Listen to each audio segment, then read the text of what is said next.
So some of you might have noticed that I haven't been very active on YouTube, updating videos.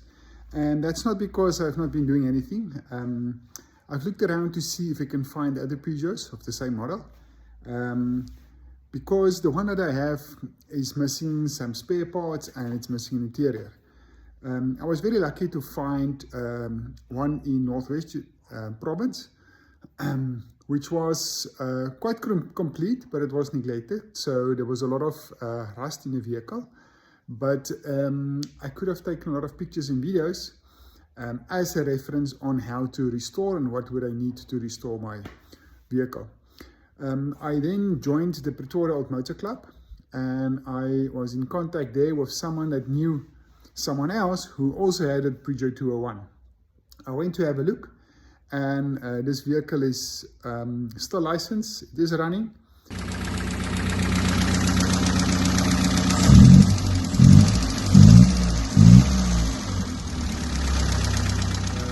I wanted to see the vehicle, especially the interior, to know what I'm up for and what would I need to restore my model. It happened to be that the owner of the Peugeot 201, the one that is licensed, wanted to sell it and asked me to make an offer. I did make an offer and I did eventually purchase it, and this is the vehicle that you will see here now. So this is the one that I've purchased. It was in running conditions and licensed. I think it's the most complete and well looked after 201 from 1937 in South Africa. I was told there might be 3 or 4 of them. I now own 3 of the 4 or 3 of the 3. This one did have a small problem. It was leaking fuel, and I managed to figure out the reason for that. So I've now installed the original carburetor, which was in there, which used to be with this model. It had a different model. It had this carburetor from a 203 Peugeot. Now, as you can see, there's a branch on the bottom of this carburetor, and when mounted in this position, this carburetor sits a lot higher compared to the other one. Now, the relationship between the carburetor and the fuel tank is quite important, because these carburetors did not make use of any fuel pump. It was gravity feed. So if this carburetor is mounted there, it is very much in line with the fuel tank, and gravity feed might have been a problem, especially if the fuel is running low. So the previous owner has installed a fuel pump, but the problem with the fuel pump is it was generating too much pressure, making this carburetor leak, because these carburetors are not designed to take high pressure. So now, by changing back to the old carburetor, which I luckily got with the vehicle, we hope to get this one sorted. I also went back to the second model that I bought, which still has a very original carburetor, because this one, for example, this section was modified. It's not original anymore, and I'm not too sure how these linkages should be connected. So coming back to the 201 that we're busy restoring, this is the carburetor that's been used. And I've also noticed quite an interesting unit, which is here at the bottom of the steering shaft. And I was very curious on what this is supposed to do. In the meantime, I've also busy scanning and translating the user manual for this vehicle. And it indicates that this one has got to do with switching the lights and indicators. Now, having the running Peugeot, I could actually measure with a multimeter, and it seems like the one input here on top is the positive, this one is the ground, and it's got some outputs here at the bottom, some for the dims, some for the brights, some for left and some from the right indicator. I was worried that the motor might be seized up after the fire, because I was not able to turn the crank pulley with the belt. The running Peugeot came with a crank unit, so I'm going to crank it and see if I can get the motor to rotate.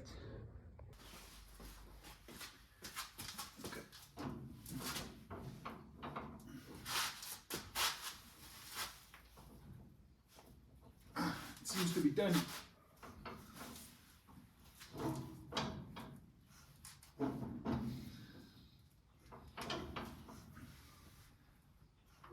So this is a very good sign.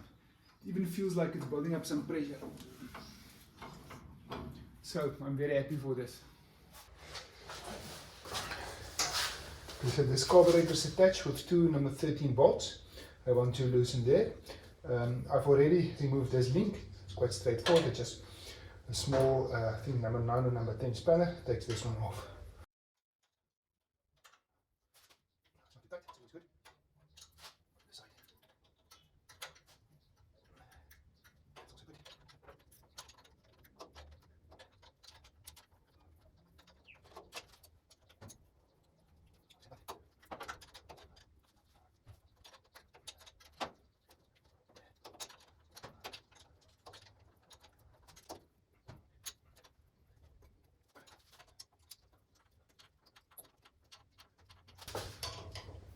It seems like they're using half nuts to give some clearance here, especially on this side where the accelerator lever is.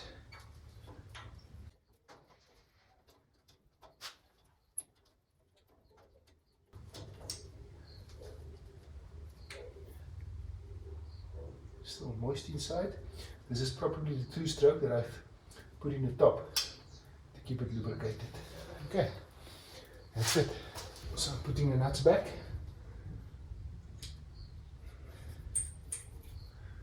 I'm also going to plug the hole so that we don't have any unnecessary dust or rubbish going in there.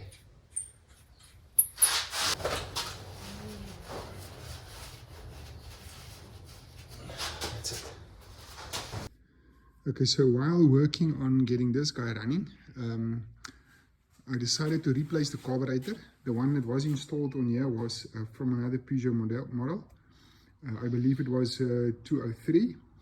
I also got the previous carburetor with when I bought a vehicle, which is installed there now. I've tried starting it, running it, but there is a fuel leak on this side. You can see there's already been partially repaired. So what I've decided to do now is to take this carburetor apart, take the carburetor from the other one apart, which is this one. It's very similar. And then I'll also take the carburetor of the vehicle that we restore. Okay, so what I'm going to do is I've got 3 carburetors which are more or less exactly the same. This one seems like it has been recently serviced and overhauled, so I'll use this as my sample, and then I'm going to take these 2 apart and clean them as I take them apart. A lot of the bolts and nuts are rusted, so I'm going to be gentle with them. I'm also going to draw the pattern for the gaskets, so that we can then scan them with a normal copier, and then I'm going to laser cut them back at another place. So the carburetor has got this inlet valve, so this is where the fuel enters. This one has got a problem, it's leaking through there, and you can see that's been repaired with glue, but the glue has come off and it's leaking there again, so that's to repair that in the air.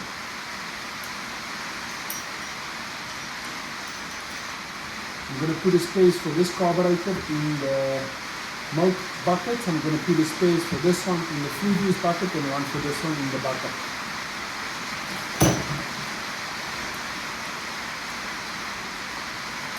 So these 2 screws hold the reservoir for the fuel. The fuel comes in here, and then there's a plug inside you can move and see that seals off the fuel when it's filled.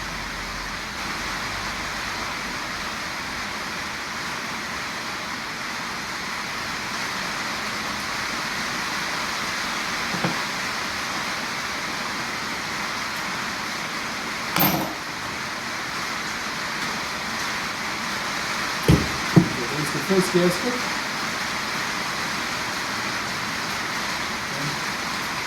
This is the float, glass float, and you can see this one has been cleaned, so it's nice and clean.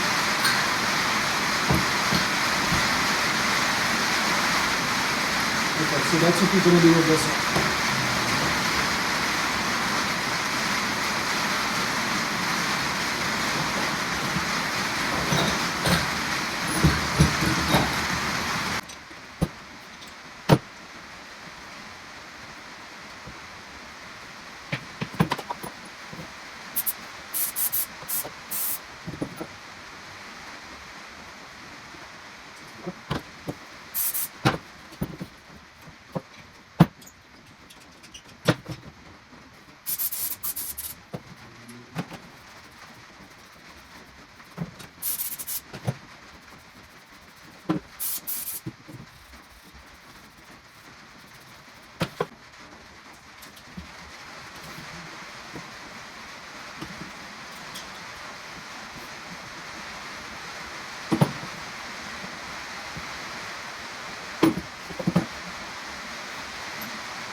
When taking 3 carburetors apart, it can become confusing.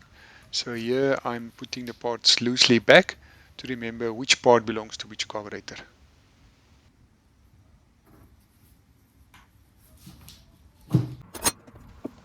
For cleaning off the parts with the ultrasonic cleaner, 3 chemicals were used. The first one was a neutral pH because I was not too sure how the chemicals might react with the metal. A low temperature setting was also used, and as we see the effects of the cleaning, the temperature was increased to increase the cleaning performance. To clean the brass parts, a chemical was purchased from a watch company who repairs and cleans watches, and this works extremely efficient for brass components but less efficient for aluminum components. The third chemical used was a degreaser used for automotive parts, and this was quite effective to clean the outside of the carburetor.